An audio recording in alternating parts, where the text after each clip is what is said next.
Bonjour. Sur la réforme des retraites, Emmanuel Macron temporise après un dîner mercredi soir avec la majorité, sans renoncer toutefois à son objectif d'un texte pour l'été 2023. Espérons au moins que le dîner était satisfaisant, à la hauteur des invités. À l'heure à laquelle il prêche des économies pour le peuple, ils ne vont tout de même pas manger des pâtes au beurre.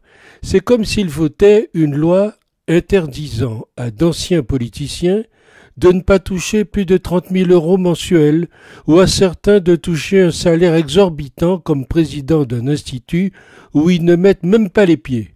Ça va mal finir. Suivant ce qu'ils ont sorti de ces discussions, vu leur attitude hautaine qui leur fait croire qu'ils auront toujours raison, ça finira par exploser. De quoi parlons-nous? Du changement de taux de cotisation?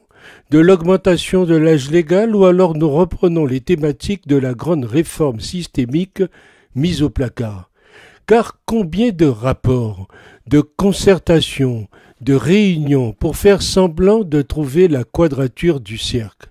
Le problème est peut-être techniquement complexe, on a eu le temps de l'étudier sous toutes ses coutures, mais économiquement, il est relativement simple. L'espérance de vie ne s'allonge-t-elle pas? Les déficits sont-ils raisonnables? Préfère-t-on voir les montants de retraite baisser? Que font nos voisins? Travaillons-nous assez? Ces retraites, c'est vraiment le sapeur camembert. Cela fait 6 ans, depuis Jean-Paul Delevoye, le grand Jean-Paul Delevoye qui aura enfumé tout le monde pendant 2 ans, qu'il tourne autour du pot, incapable de se prononcer, créant toutes sortes de comités théodules, de concertations citoyennes, de commissions de refondation, et cette histoire de merde des réformes devient tout simplement grotesque.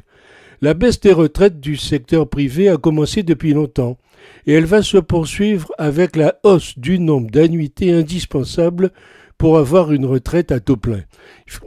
Il faudrait clairement le dire aux Français pour les inciter à épargner eux-mêmes pour leur retraite.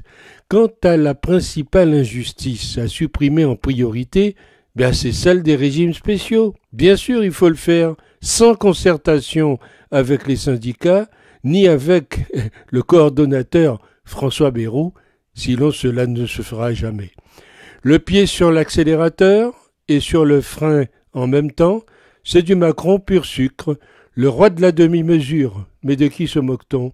On creuse le déficit du privé pour financer le public, qui est une usine à incompétence, médiocrité, redondance, gabegie, impuissance. En France, on tue ce qui fonctionne pour financer des inepties et des utopies.